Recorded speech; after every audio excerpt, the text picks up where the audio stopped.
나로우주센터에서 한국 최초 달 탐사선 다누리 2호가 힘차게 솟아올랐어요.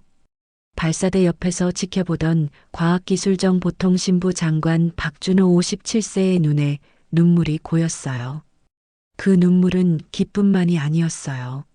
42년간 쌓인 아픔, 고독, 절망, 그리고 마침내 찾아온 희망이 모두 섞여 있었어요. 할아버지, 드디어 해냈어요. 목이 메어왔어요. 42년 전 전라도 무주 설천면의 작은 마을에서 별을 보며 꿈꿨던 그 순간이 떠올랐어요. 별똥별아, 언젠가 내가 너희들이 있는 곳까지 갈 거야. 15살 시골 소년의 간절한 외침이 현실이 된 순간이었어요. 하지만 그 길은 상상할 수 없을 만큼 험난했어요. 별님아, 오늘도 안녕. 1982년 여름밤, 전라도 무주군 설천면 심곡리. 15살 박준호는 할아버지와 함께 마당에 누워 별을 보고 있었어요. 할아버지 손을 꼭 잡고 있으면서도 가슴 한편이 아려왔어요. 할아버지, 저 별들은 얼마나 멀리 있는 거예요? 글쎄, 아마 걸어가면 평생 걸려도 못 갈 거야. 준호는 무주의 깊은 산골에서 태어났어요. 아버지 박영수는 작은 농사를 지으며 하루 벌어 하루 먹고 사는 가난한 집이었어요. 준호가 학교에 갈 때면 늘 구멍난 운동화를 신어야 했고 도시락도 제대로 싸갈 수 없었어요. 그래서 점심시간이면 혼자 운동장 구석에서 시간을 보냈어요. 준호야, 왜 밥 안 먹어? 배 안 고파요. 거짓말이었어요. 너무 배가 고팠지만 가난한 집 형편을 아는데 어떻게 더 달라고 할 수 있었을까요? 가족 중에서 유일하게 할아버지만이 준호의 꿈을 이해해줬어요. 할아버지도 어릴 때 별을 보는 걸 좋아했어. 정말요? 그래, 그때는 일제강점기라 공부도 제대로 못했지만 별을 보면 꿈이 생기더라. 할아버지는 일제강점기와 한국전쟁을 겪으며 제대로 교육받지 못했지만 별에 대한 호기심만큼은 평생 간직하고 있었어요. 준호야, 너는 할아버지가 못 이룬 꿈을 이뤄줘. 어떤 꿈이요? 목소리가 떨렸어요. 할아버지의 눈에서 뜨거운 것이 흘러내리는 게 보였거든요. 저 하늘 위로 올라가는 거야. 그날 밤 준호는 가슴 깊이 결심했어요. 언젠가 정말로 우주에 갈 거야. 하지만 그때는 몰랐어요.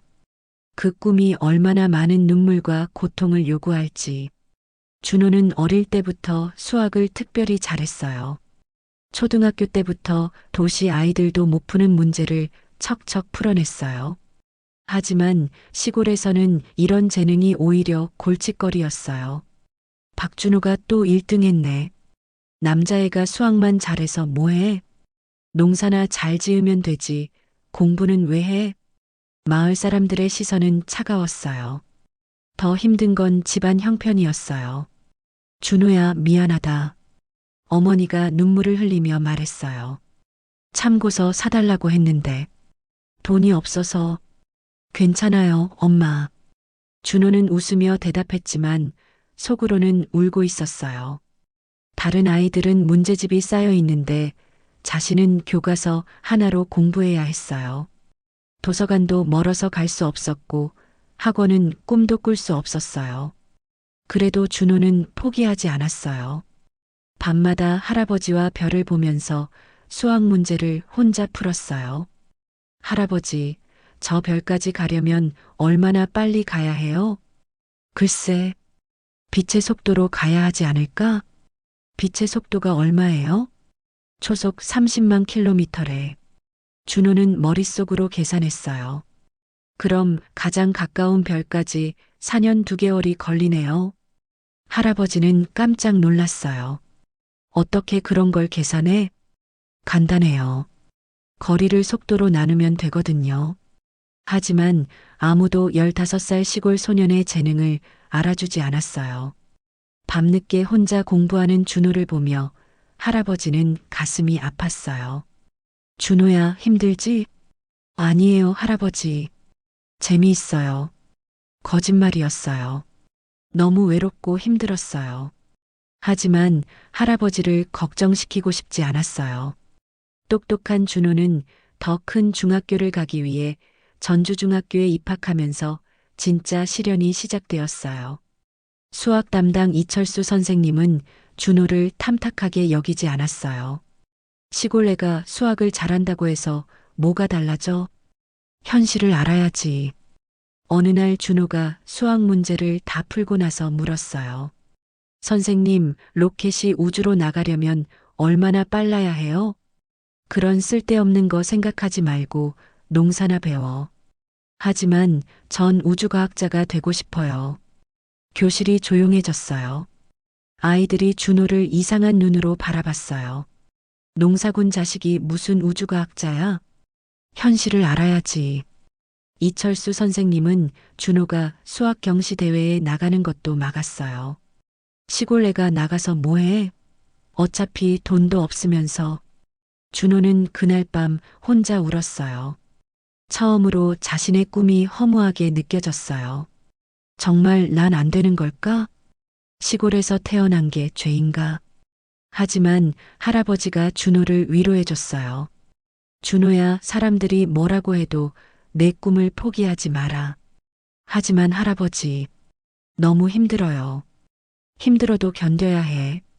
그래야 진짜 큰 사람이 된다.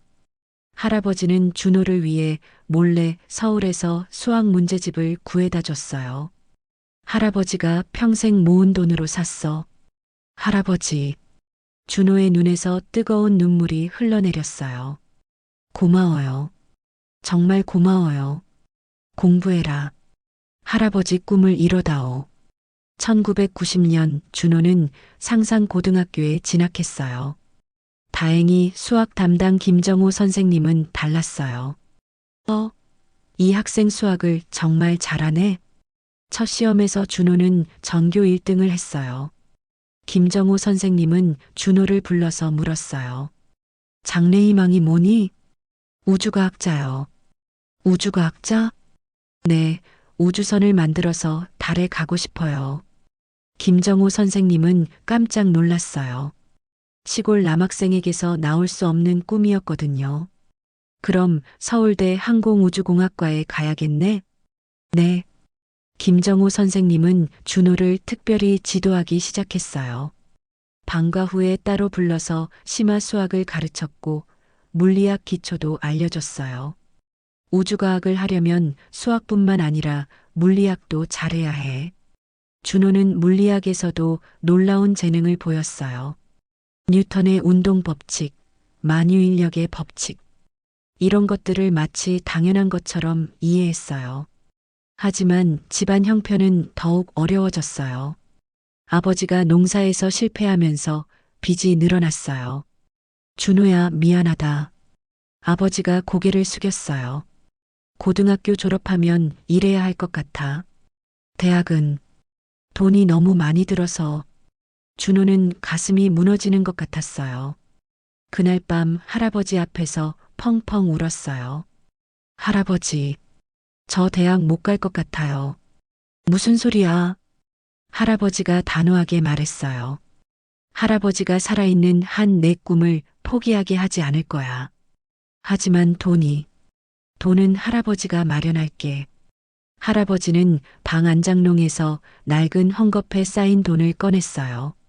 평생 모은 전 재산이었어요. 이걸로 서울 가서 공부해라.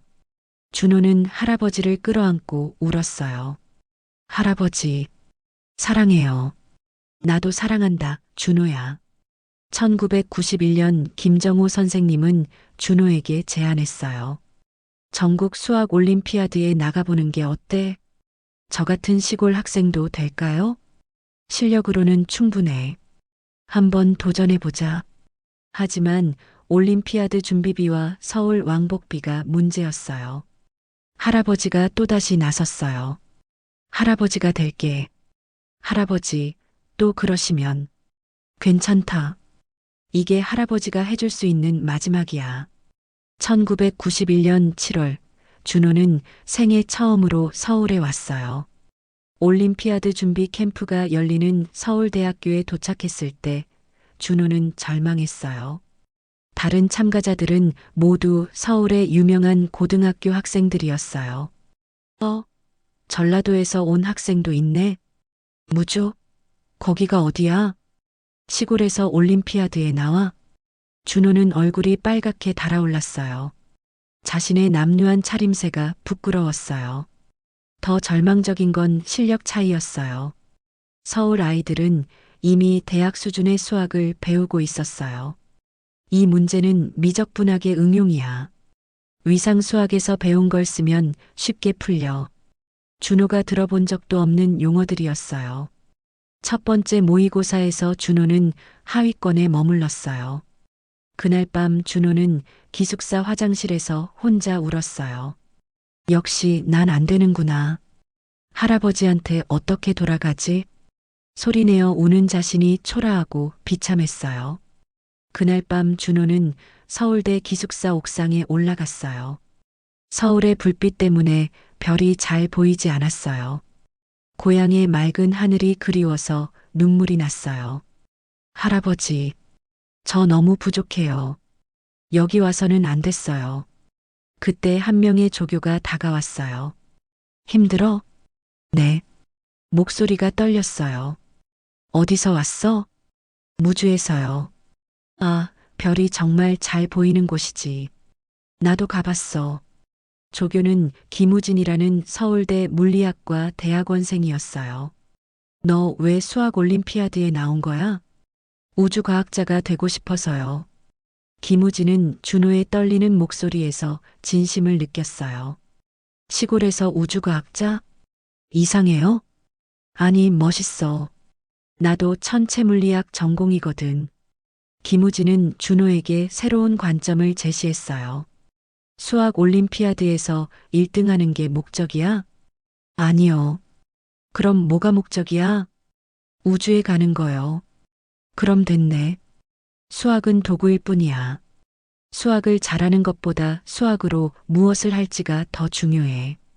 김우진의 말에 준호는 새로운 희망을 얻었어요. 그날 밤 처음으로 마음이 편해졌어요. 김우진의 조언 후 준호는 완전히 달라졌어요. 다른 아이들이 복잡한 공식을 외울 때 준호는 본질을 이해하려고 했어요. 이 공식이 왜 나왔을까? 이걸 우주과학에서는 어떻게 쓸까? 이런 식으로 접근하니까 오히려 더 빨리 이해됐어요. 캠프 중간 평가에서 준호는 10등으로 올라갔어요. 무주에서 온 학생이 많이 올라왔네? 다른 참가자들이 놀라기 시작했어요. 마지막 일주일 동안 준호는 거의 잠을 자지 않았어요. 하루에 2-3시간만 자면서 공부에 매달렸어요. 할아버지가 기다리고 계셔. 꼭 좋은 결과를 가져가야 해. 최종 시험 날 준호는 평소와 다른 자신감을 느꼈어요. 문제를 보는 순간 해답이 보였어요. 이건 우주선의 궤도 계산과 같은 원리네. 이건 별의 움직임을 수식으로 나타낸 거야. 모든 수학 문제가 우주과학과 연결되어 보였어요. 전국 수학 올림피아드 결과를 발표합니다. 5위 상상고등학교 박준호. 발표하는 순간 회장이 조용해졌어요. 아무도 예상하지 못한 결과였거든요. 시골에서 온 남학생이 전국 5위를 한 거였어요. 축하해. 김우진 조교가 달려와서 축하했어요. 하지만 준호의 마음은 복잡했어요. 기쁘기보다는 아쉬웠어요. 1등 못해서 할아버지께 죄송해. 그때 뒤에서 수군거리는 소리가 들렸어요. 시골에서 온 애가 5등이라니. 어떻게 공부했을까? 집에서 과외 많이 시켰나 봐. 준호는 가슴이 아팠어요. 과외는커녕 참고서 하나 제대로 사지 못했는데 시골 애주제에 잘났다고 나서네. 더 심한 말도 들렸어요. 준호는 주먹을 꽉 쥐었어요. 분노와 서러움이 복받쳐 올랐어요. 무주로 돌아온 준호를 마을 전체가 환영했어요. 우리 마을에서 전국 5위가 나오다니. 준호가 무주의 자랑이야. 하지만 준호가 가장 보고 싶었던 건 할아버지였어요. 할아버지, 준호야, 어떻게 됐어? 5등했어요. 할아버지는 준호를 꼭 안았어요. 할아버지의 품에서 준호는 비로소 안도했어요. 자랑스럽다, 준호야. 1등 못해서 죄송해요. 무슨 소리야? 전국에서 5등이면 엄청난 거야. 이제 정말 우주과학자가 될 수 있겠구나. 그날 밤 준호와 할아버지는 다시 별을 봤어요. 할아버지, 이제 정말 저 별들에게 갈 수 있을 것 같아요. 그래, 준호라면 분명히 갈 수 있어. 하지만 현실은 여전히 냉혹했어요. 며칠 후 마을에서 험한 소리가 들려왔어요. 박준호가 공부 잘한다고 해서 뭐가 달라져? 어차피 우리 동네 농사꾼 아들인데 너무 잘난 척하는 것 같아. 특히 준호의 성공을 시기하는 사람들이 많았어요. 쟤네 집이 뭐 있다고 서울까지 가서 공부해? 분수를 모르네. 준호는 이런 말들을 들을 때마다 가슴이 아팠어요. 성공했는데도 인정받지 못하는 현실이 너무 서러웠어요. 전국 5위라는 성과에도 불구하고 대학 진학은 쉽지 않았어요. 서울대 항공우주공학과는 전국에서 가장 들어가기 어려운 학과 중 하나였어요. 더 큰 문제는 돈이었어요. 준호야, 미안하다. 아버지가 고개를 숙였어요. 서울에서 대학 다니려면 돈이 너무 많이 들어서 월세, 생활비, 등록금. 도저히 감당할 수 없어. 준호는 절망했어요.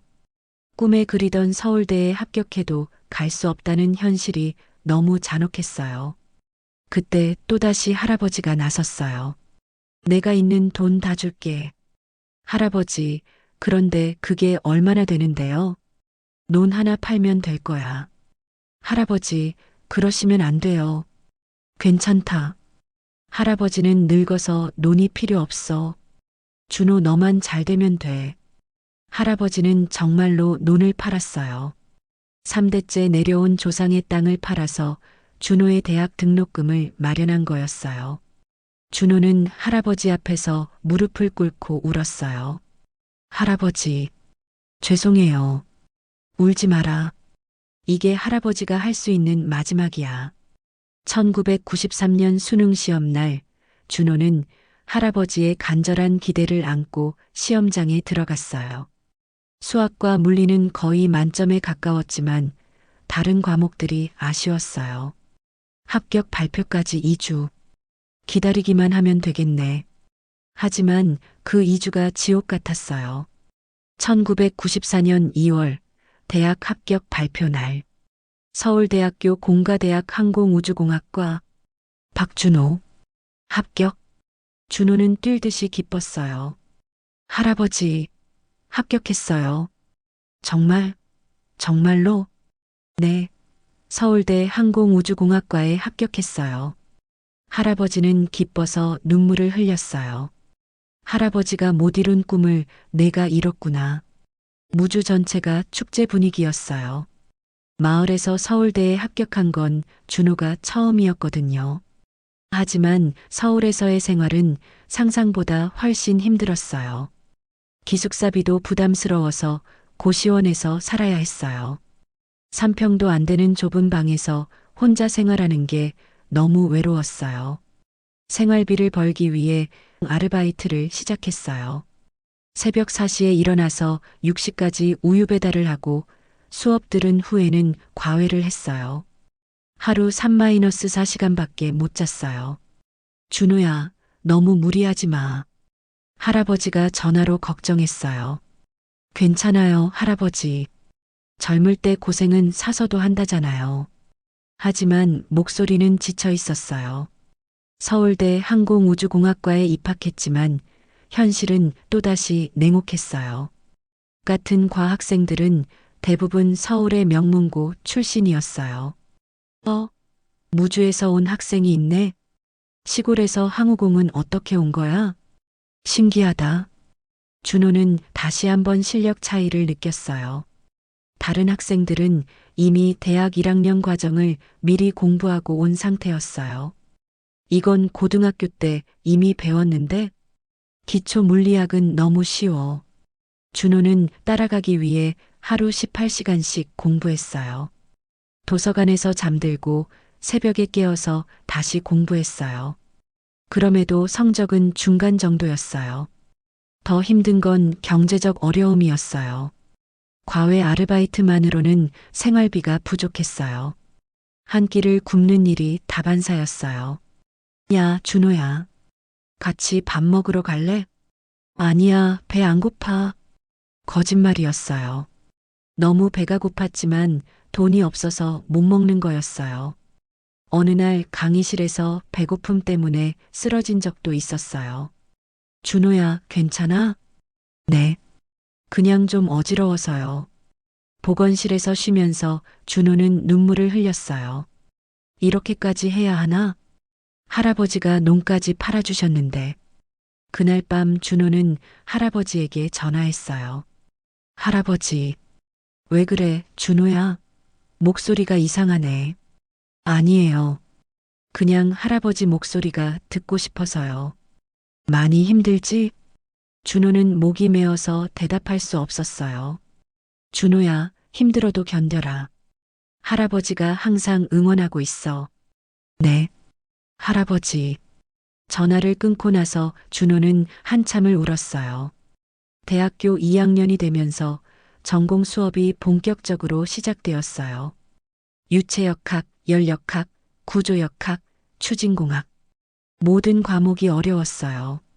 특히 유체역학에서 준호는 처음으로 낙제점을 받았어요. F학점이라니. 준호는 충격을 받았어요. 지금까지 공부에서 이렇게 어려움을 겪어본 적이 없었거든요. 더 절망적인 건 아르바이트 때문에 공부할 시간이 부족하다는 거였어요. 다른 학생들은 공부에만 집중할 수 있지만 준호는 생계를 위해 하루 8시간씩 일해야 했어요. 준호야, 요즘 성적이 안 좋네? 같은 과 친구 김민수가 걱정했어요. 응, 좀 힘들어. 아르바이트 그만하는 게 어때? 부모님께 도움 요청해보지 그래. 김민수는 부잣집 아들이라 준호의 처지를 이해할 수 없었어요. 우리 집은 형편이 안 돼. 아, 그렇구나. 미안해. 그날 밤 준호는 혼자 맥주를 사서 한강에 앉아 있었어요. 할아버지, 저 못하겠어요. 너무 힘들어요. 한강 물을 보면서 모든 걸 포기하고 싶었어요. 그때 할아버지 목소리가 듣고 싶어 공중전화기로 달려갔어요.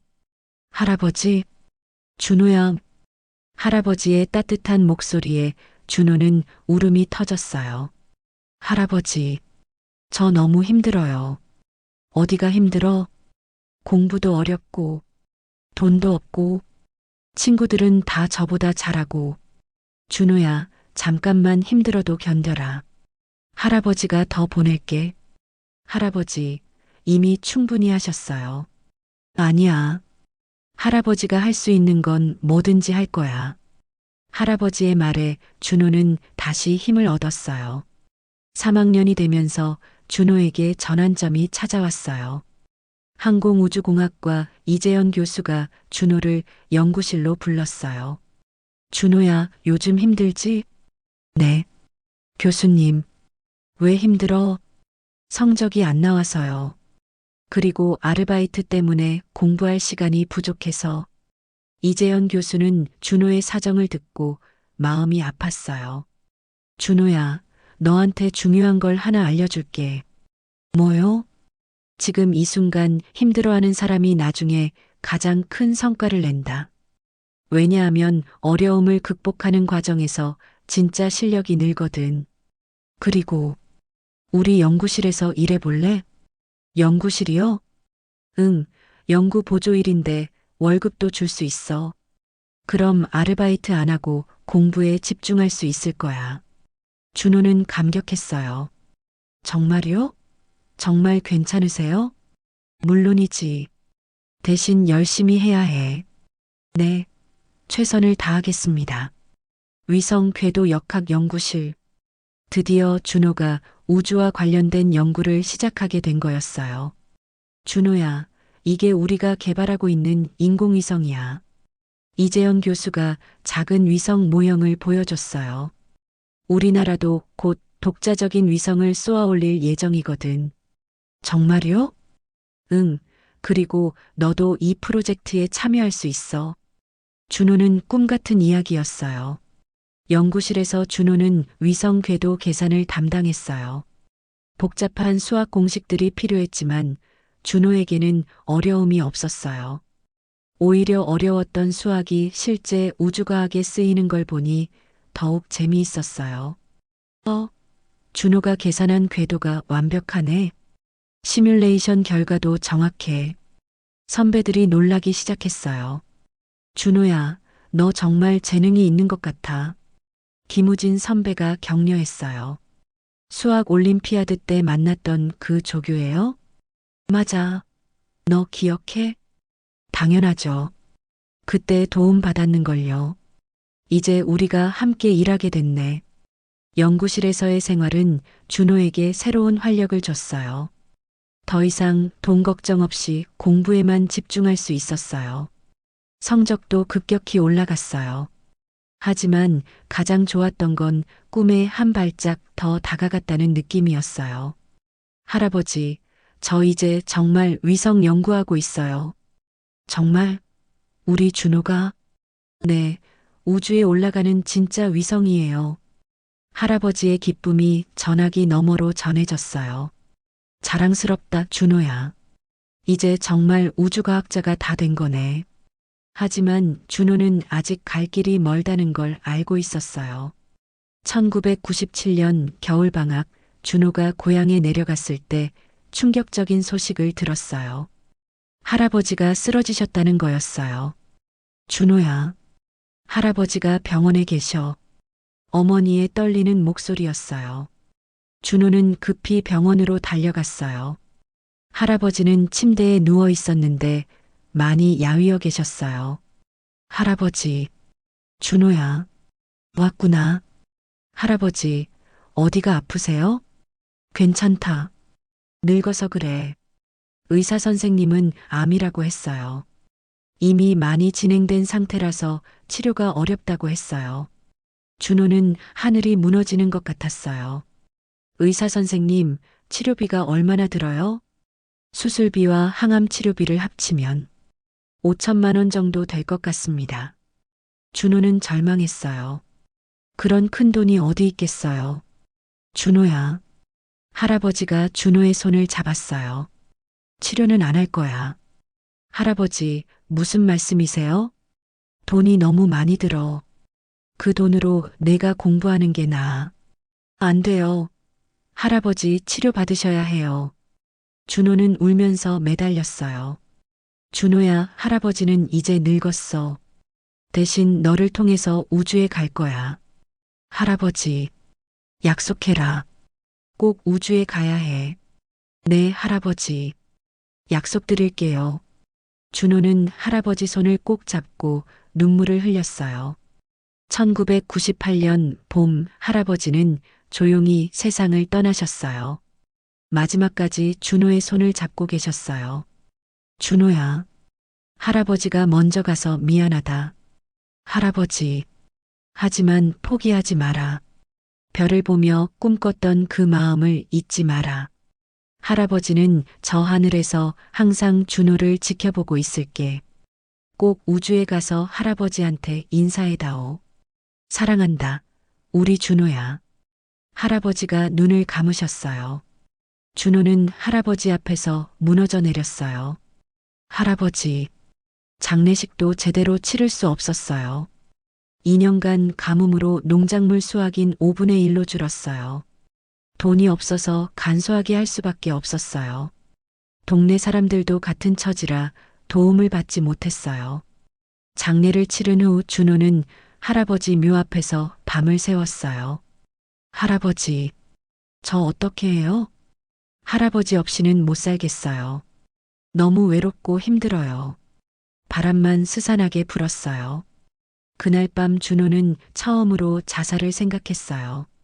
차라리 할아버지 따라갈까? 이렇게 사는 게 무슨 의미가 있지? 하지만 할아버지의 마지막 말씀이 떠올랐어요. 꼭 우주에 가서 할아버지한테 인사해다오. 준호는 눈물을 닦고 일어났어요. 할아버지, 꼭 약속 지킬게요. 반드시 우주에 가서 할아버지를 만날 거예요. 1998년 준호는 서울대 항공우주공학과 대학원에 진학했어요. 대학원 생활은 더욱 힘들었어요. 석사 과정에서 준호는 위성 자세 제어 시스템을 연구하기로 했어요. 준호야, 이건 정말 어려운 주제야. 이재현 교수가 걱정했어요.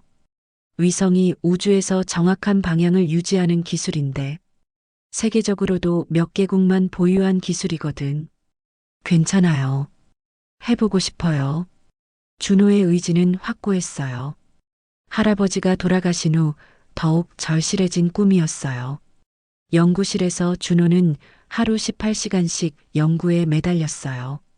복잡한 제어 이론과 궤도 역학을 공부하고 수없이 시뮬레이션을 돌렸어요. 밤늦게 혼자 연구실에 남아서 일할 때면 밤하늘의 별을 보며 위로받았어요. 1년 후 놀라운 결과가 나왔어요.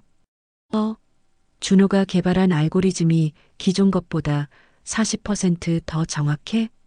이건 정말 대단한데?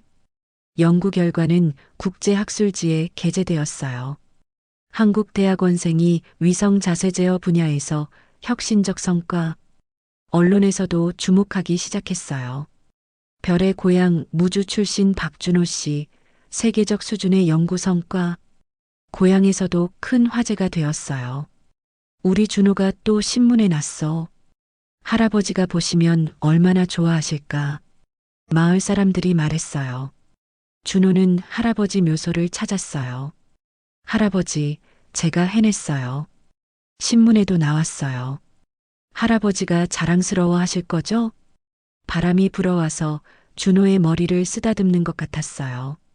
2000년 준호는 박사과정에 진학하면서 한국 최초의 실용위성 개발에 참여했어요. 아리랑 1호 프로젝트였어요. 준호야, 이번에는 실제 위성이야. 우주에 진짜로 올라가는 거? 그래, 내가 개발한 자세 제어 시스템도 들어간다. 준호는 가슴이 뛰었어요. 자신이 만든 기술이 실제로 우주에 올라간다니. 하지만 프로젝트는 순탄하지 않았어요. 기술적 문제들이 계속 발생했고 일정도 계속 지연되었어요. 준호야, 또 문제가 생겼어. 어떤 문제요? 자세 제어 시스템에서 오차가 발생하고 있어. 준호는 몇 달 동안 밤낮 없이 문제를 해결하려고 노력했어요. 수없이 시뮬레이션을 돌리고 코드를 수정하고 테스트를 반복했어요. 어느 날 새벽 3시 연구실에서 혼자 일하던 준호가 갑자기 쓰러졌어요. 과로와 스트레스로 인한 과로사 직전이었어요. 병원에서 일주일을 입원했어요. 준호야, 너무 무리하지 마. 이재현 교수가 걱정했어요. 괜찮아요. 빨리 나가서 일해야 해요. 아니야, 충분히 쉬어. 하지만 위성 발사 일정보다 내 건강이 더 중요해. 입원 중에도 준호는 노트북으로 일을 계속했어요. 마침내 문제를 해결했어요. 2003년 12월 아리랑 1호 발사 날 러시아 코스모드롬에서 발사되었어요. 한국에서는 위성 제어 센터에서 실시간 중계를 봤어요. 3, 2, 1 발사. 로켓이 하늘로 솟아올랐어요. 위성 분리 성공. 궤도 진입 확인. 자세 제어 시스템 작동 정상. 준호가 개발한 시스템이 완벽하게 작동하고 있었어요. 준호야, 성공이야. 이재현 교수가 준호를 끌어안았어요. 정말 성공한 거예요? 그래. 내가 만든 기술이 지금 우주에서 돌고 있어. 그 순간 준호는 할아버지를 떠올렸어요. 할아버지, 드디어 우주에 갔어요. 준호는 주체할 수 없이 울었어요. 기쁨과 그리움이 뒤섞인 복잡한 감정이었어요. 아리랑 1호의 성공으로 준호는 일약 스타가 되었어요. 박사 논문도 위성 자세 제어 분야에서 혁신적인 성과로 인정받았어요. 준호 씨의 연구는 세계 최고 수준입니다. 심사위원들이 극찬했어요. 2004년 박사 학위를 받은 준호에게 뜻밖의 기회가 왔어요. 나사에서 연구원 제안을 한 거였어요. 미스터 파크, 나사에서 당신의 연구에 관심이 많습니다. 한국에서 이런 수준의 연구가 나온다는 게 놀랍다고 하네요.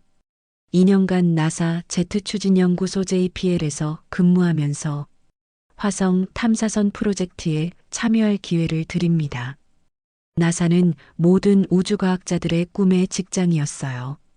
2004년 9월, 준호는 미국 캘리포니아의 NASA JPL에 도착했어요. 세계 최고 수준의 우주과학 연구소. 하지만 처음에는 적응이 쉽지 않았어요. 언어의 벽, 문화의 차이, 그리고 무엇보다 혼자라는 외로움이 힘들었어요. 준호는 화성 탐사선 마즈 리커너선스 오비터 프로젝트에 참여했어요. 웰컴, 닥터 팍? 팀장 제임스 박사가 반갑게 맞아줬어요. 당신의 위성 자세 제어 기술을 화성 탐사선에 적용하고 싶습니다. 하지만 나사에서의 업무는 상상보다 훨씬 치열했어요. 세계 최고의 과학자들과 경쟁해야 했어요. 처음 몇 달은 정말 힘들었어요.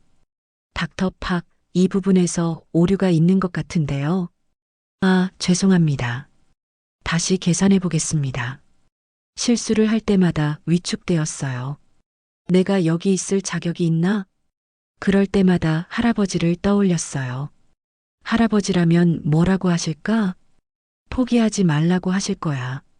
준호는 더욱 열심히 일했어요. 하루 16시간씩 연구에 매달렸어요. 주말에도 쉬지 않고 일했어요. 몇 달 후 놀라운 결과가 나오기 시작했어요. 닥터팍의 알고리즘이 정말 혁신적이네요. 화성 궤도에서의 정밀도가 50% 향상됐습니다. 준호의 기술은 나사에서도 인정받기 시작했어요. 2005년 8월 마즈 리커너선스 오비터가 발사되었어요. 준호가 개발한 시스템이 탑재된 채로요. 성공적으로 화성 궤도에 진입했습니다. 닥터 팍 축하합니다. 준호는 눈물을 흘렸어요. 자신의 기술이 화성까지 날아간 거였어요. 할아버지, 저 화성까지 갔어요. 그날 밤 준호는 혼자 캘리포니아 해변에 나가서 별을 봤어요. 할아버지, 보고 계세요? 제가 정말 많이 컸어요. 별이 유난히 밝게 빛나는 것 같았어요. 2006년 준호는 한국으로 돌아왔어요. 나사에서 더 있으라는 제안도 있었지만 한국에서 일하고 싶었어요. 한국 우주 개발에 기여하고 싶어요. 할아버지의 나라를 우주강국으로 만들고 싶어요. 한국항공우주연구원 KARI에서 준호를 영입했어요. 박준호 박사님 환영합니다. 앞으로 한국형 발사체 개발을 주도해 주세요. 준호는 한국형 발사체 나로호 개발에 참여했어요. 하지만 현실은 녹록지 않았어요. 기술력 부족, 예산 부족, 인력 부족. 박사님, 이거 정말 가능한 건가요? 젊은 연구원들이 의구심을 표했어요. 가능해. 준호는 확신에 차서 말했어요. 나사에서 봤는데 우리도 충분히 할 수 있어. 다만 시간이 좀 걸릴 뿐이야. 준호는 팀을 이끌어가기 시작했어요. 하지만 개인적으로는 여전히 외로웠어요. 결혼도 하지 않고 오직 연구에만 매달렸어요. 나로호 개발은 험난한 과정이었어요. 2009년 첫 번째 발사 실패, 페어링 분리 실패로 위성이 궤도에 진입하지 못했습니다. 2010년 두 번째 발사 실패, 발사 137초 후 통신 두절. 언론과 국민들의 비난이 쏟아졌어요. 세금 낭비다. 우리 기술로는 불가능해. 외국 기술 도입해야 해. 연구진들의 사기도 떨어졌어요. 박사님, 정말 힘드네요. 이렇게 계속 실패만 하면. 하지만 준호는 포기하지 않았어요. 나사에서도 수많은 실패를 겪었어. 포기하지 말고 계속해보자. 준호는 실패 원인을 철저히 분석했어요. 제시도 문제점을 하나하나 개선해 나갔어요. 밤늦게 혼자 연구실에 남아서 데이터를 분석할 때마다 할아버지가 그리웠어요. 할아버지, 저 잘하고 있는 건가요? 계속 실패만 해서 사람들이 실망하고 있어요. 하지만 포기할 수는 없어요. 어느 날 밤 과로로 쓰러진 준호를 동료들이 발견했어요. 박사님, 박사님. 병원에서 깨어난 준호에게 의사가 말했어요. 과로사 직전이었어요. 좀 쉬셔야 해요. 안 됩니다. 나로 준비해야 해요. 박사님, 몸이 먼저예요. 하지만 준호는 병원에서도 노트북으로 일을 계속했어요. 동료들이 걱정했어요. 박사님, 왜 이렇게까지 하세요? 이건 나와의 약속이기도 하지만 우리를 지지하는 분들과의 약속이기도 합니다. 꼭 우주에 가겠다고. 동료들은 준호의 간절함에 감동했어요. 2013년 세 번째 발사 준비에 들어갔어요. 2013년 1월 30일 나로 3차 발사 날. 온 국민이 지켜보는 가운데 준호는 발사 통제실에서 떨리는 마음으로 기다렸어요. 발사 카운트다운 시작. 10, 9, 8, 7, 6, 5, 4, 3, 2, 1. 발사. 나로호가 하늘로 솟아올랐어요. 1단 연소 정상. 1단 분리 성공. 2단 점화 성공. 위성 분리 성공. 궤도 진입 확인. 발사 성공. 발사장이 환호로 가득 찼어요. 준호도 동료들과 끌어안으며 기뻐했어요. 하지만 그 순간 준호의 눈에서는 눈물이 흘러내렸어요. 기쁨의 눈물이 아니었어요. 그리움의 눈물이었어요. 할아버지, 해냈어요. 드디어 해냈어요. 할아버지가 보셨으면 얼마나 좋았을까. 온 국민이 열광했어요. 한국, 세계 1첫 번째 우주발사국 진입. 준호는 일약 국민적 영웅이 되었어요. 나로호의 성공 뒤에는 박준호 박사가 있다. 무주 출신 과학자가 한국 우주 개발을 이끌다. 고향 무주에서는 축제가 벌어졌어요. 우리 준호가 해냈어. 할아버지가 보시면 얼마나 기뻐하실까. 한국도 이제 우주발사국이 됐어요. 할아버지가 꿈꾸셨던 그 일이 현실이 됐어요. 준호는 할아버지 묘 앞에서 한참을 울었어요. 바람이 불어와서 준호를 위로하는 것 같았어요. 나로호 성공 후 준호에게 새로운 제안이 왔어요. 과학기술정보통신부에서 우주항공 정책관으로 오라는 거였어요. 박 박사님, 정부에서 우주개발 정책을 총괄해 주세요. 준호는 고민했어요. 연구하는 것과 정책을 만드는 것은 완전히 다른 일이었거든요. 연구가 더 재미있는데. 하지만 한국 우주개발의 미래를 위해서는 정책도 중요했어요. 한국이 우주강국이 되려면 체계적인 계획이 필요해. 2014년 준호는 과기부에 들어갔어요. 우주항공 정책관 박준호. 하지만 정부 관료 생활은 상상보다 훨씬 힘들었어요. 복잡한 행정 절차, 예산 확보 싸움, 정치적 이해관계. 박 정책관, 우주개발 예산을 줄여야 합니다. 기획재정부에서 압박이 들어왔어요. 다른 분야가 더 시급하다고 합니다. 안 됩니다. 준호는 단호하게 반대했어요. 우주개발은 미래를 위한 투자입니다. 지금 포기하면 후진국으로 전락합니다. 준호는 온갖 노력을 다해서 예산을 확보했어요.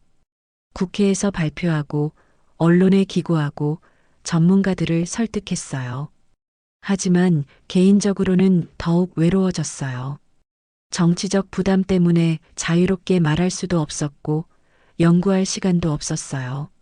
40대 중반이 된 준호는 여전히 혼자였어요. 준호야, 언제 결혼할 거야? 동료들이 물어봤어요. 글쎄요. 시간이 없어서. 사실은 할아버지가 돌아가신 후 누군가와 깊은 관계를 맺는 게 두려웠어요. 2015년 준호는 더 큰 프로젝트를 시작했어요. 한국형 발사체 누리호 개발. 이번에는 처음부터 끝까지 순수 한국 기술로 만드는 거였어요. 나로호는 일단이 러시아 기술이었잖아요. 이번에는 100% 우리 기술로 만들겠습니다. 하지만 반대 목소리도 많았어요. 너무 무리하는 거 아니야? 기술력이 부족한데. 예산도 수조 원이 들어가는데. 준호는 전국을 다니며 설득했어요. 우주 발사체는 국가의 기본기입니다. 이걸 못 만드는 나라는 우주시대에서 도태됩니다. 반드시 성공시키겠습니다. 6년간의 개발 과정은 정말 험난했어요. 기술적 문제, 예산 부족, 인력 이탈. 준호는 거의 연구소에서 살다시피 했어요. 주말도 휴일도 없었어요. 박사님, 좀 쉬세요. 괜찮아. 조금만 더 하면 돼. 몸무게가 6kg나 빠졌어요. 동료들이 걱정했어요. 박사님, 몸 관리 좀 하세요. 누리호도 중요하지만 건강이 먼저예요.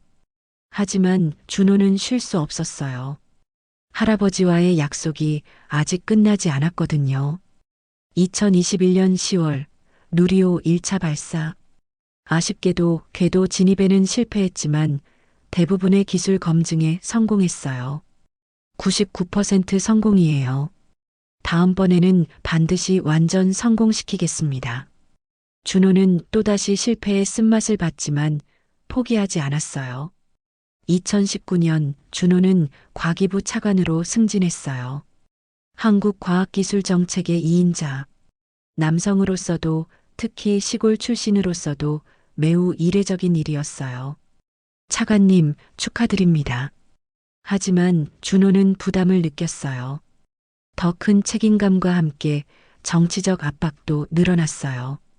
차관님, 4차 산업혁명 대응책을 마련해 주세요. AI, 빅데이터, 바이오 모든 분야를 총괄해야 합니다. 우주개발뿐만 아니라 모든 과학기술 분야를 담당해야 했어요. 하지만 준호의 핵심은 여전히 우주였어요. 2022년 6월 누리호 2차 발사. 이번에는 완전 성공. 위성 분리 성공. 궤도 진입 확인. 누리호 발사 완전 성공. 온 국민이 환호했어요. 준호는 발사장에서 눈물을 흘렸어요. 할아버지, 이제 정말 우주강국이 됐어요. 해냈어요. 이제 정말 해냈어요. 2022년 하반기 놀라운 소식이 발표되었어요. 박준호 차관이 과학기술정보통신부 장관으로 임명된 거였어요. 대통령께서 박준호 차관을 장관으로 임명한다고 발표했습니다. 시골 출신 최초의 과기부 장관, 45세의 젊은 장관. 온 국민이 놀랐어요. 무주 시골 소년이 장관까지. 정말 대단한 성공 스토리네.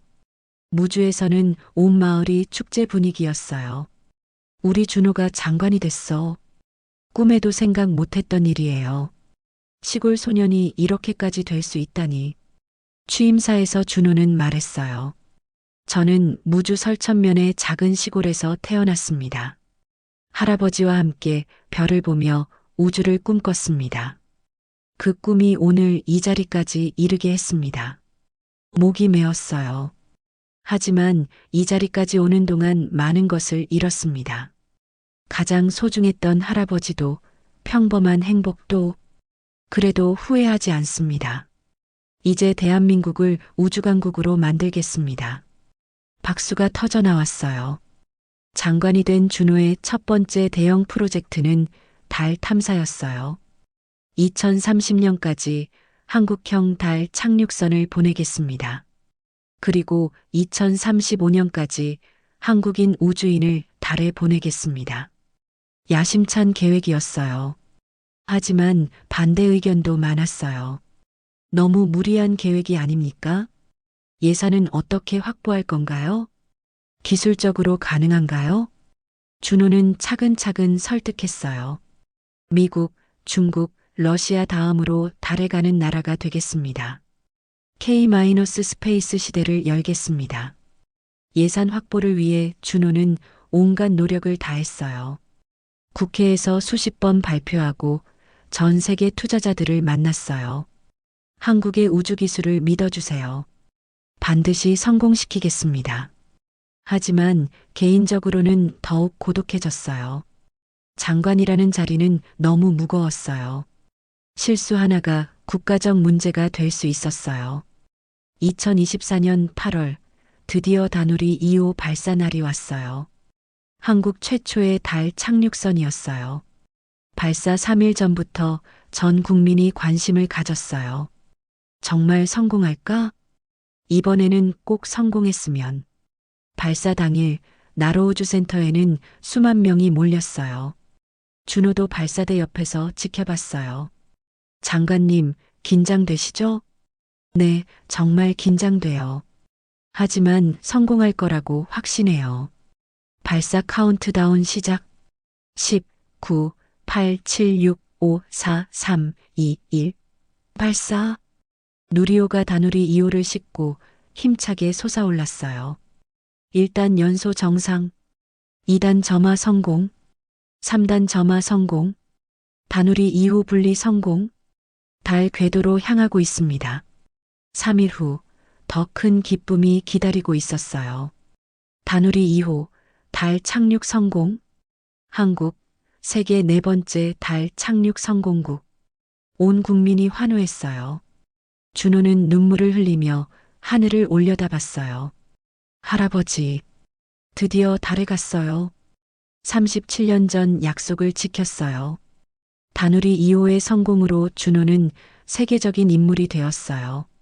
타임지지 올해의 인물 후보, 포브스 아시아 파워맨 1위, UN 우주평화상 수상, 각국에서 강연 요청이 쏟아졌어요. 한국의 우주개발 비결을 알려주세요. 어떻게 시골에서 장관까지 될 수 있었나요? 하지만 준호가 가장 기뻤던 건 고향의 변화였어요. 무주 설천면에 박준호 우주과학관이 건립되었어요. 이곳에서 준호가 처음 별을 봤습니다. 할아버지와 함께 우주를 꿈꿨던 그 자리입니다. 전국에서 아이들이 견학을 왔어요.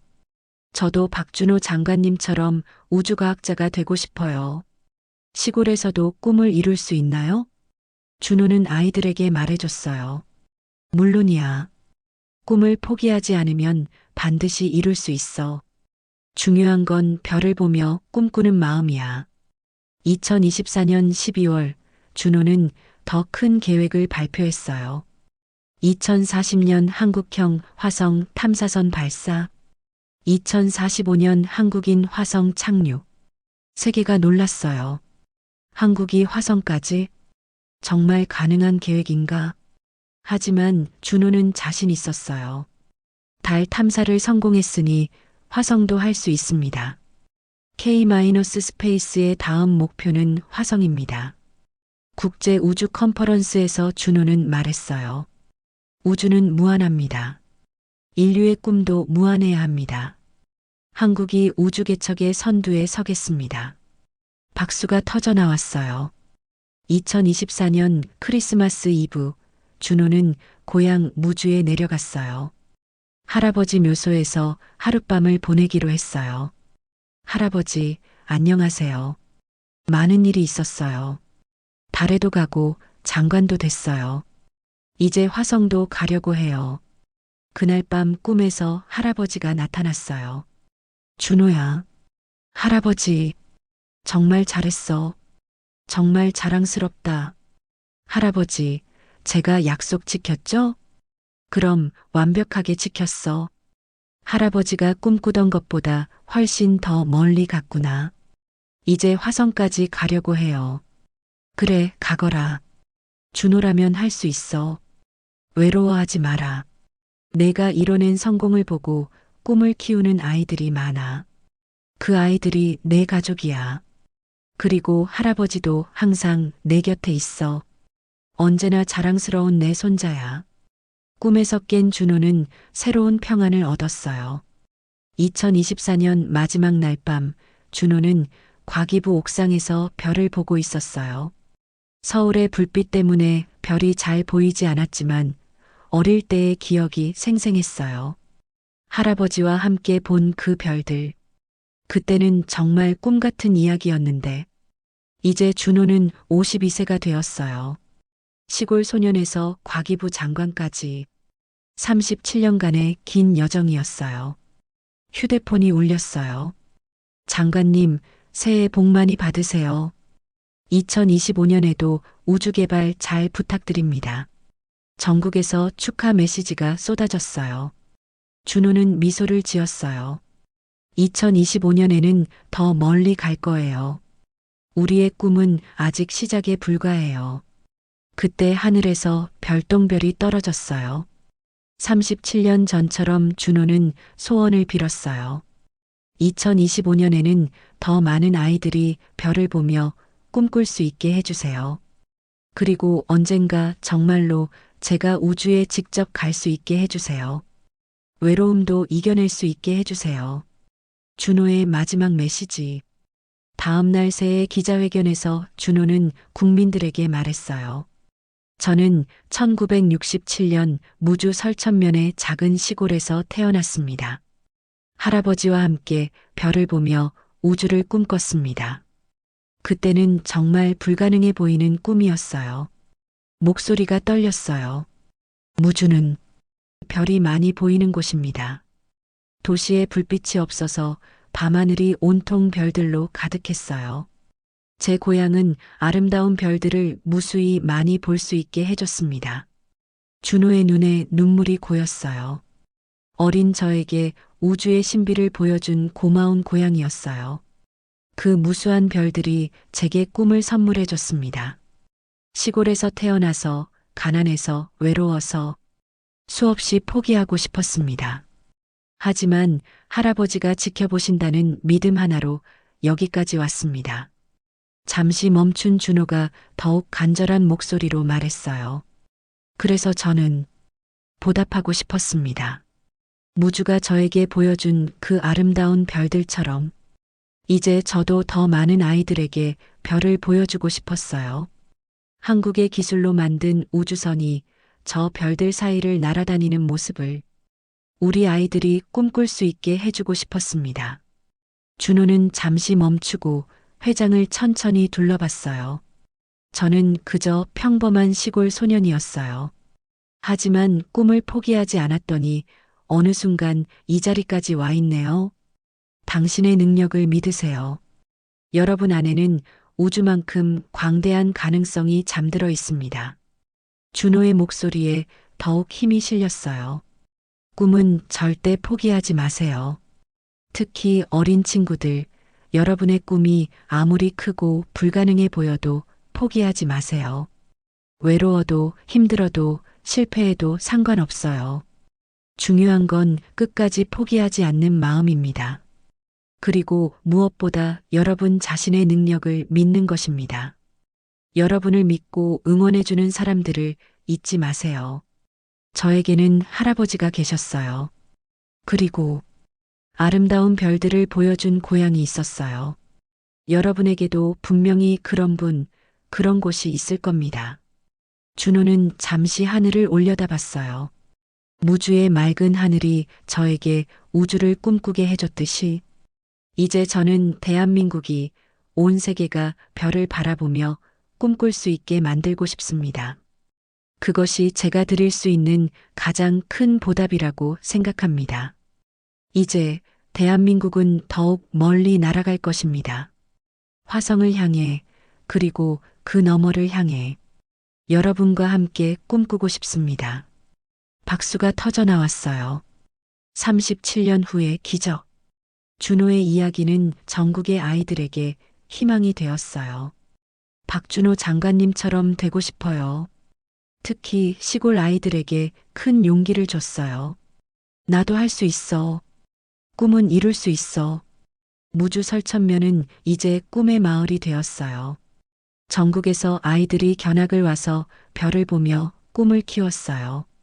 여기서 박준호 장관님이 꿈을 키우셨어요. 여러분도 여기서 꿈을 키워보세요. 준호가 증명한 것들. 시골에서 태어나도 세계 최고가 될 수 있다. 가난해도 꿈을 포기할 필요 없다. 한 사람의 꿈이 나라 전체를 바꿀 수 있다. 수학과 과학은 세상을 바꾸는 힘이다. 사랑하는 사람의 믿음이 가장 큰 힘이다. 언젠가 올 그날, 2030년 상상의 미래, 준호는 드디어 우주에 갔어요. 한국형 우주선을 타고 달 기지를 방문하는 거였어요. 우주에서 지구를 바라보며 준호는 생각했어요. 할아버지, 드디어 왔어요. 정말로 우주에 왔어요. 43년 전 그 약속을 지켰어요. 지구 한편에 보이는 작은 점이 한국이었어요. 그 안에 더 작은 점이 무주였어요. 할아버지가 계신 그곳에서 모든 게 시작됐어요. 이제 그 꿈이 현실이 됐어요. 눈물이 헬멧 안에서 둥둥 떠다녔어요. 무중력 상태에서도 가슴은 뜨거웠어요. 지구 교신으로 메시지가 전해졌어요. 장관님, 전국의 아이들이 응원하고 있습니다. 꿈은 이뤄진다는 걸 보여주셔서 감사합니다. 준호는 우주에서 지구를 향해 손을 흔들었어요. 여러분, 꿈을 포기하지 마세요. 별은 언제나 우리를 기다리고 있어요. 외로워도 힘들어도 끝까지 버티세요.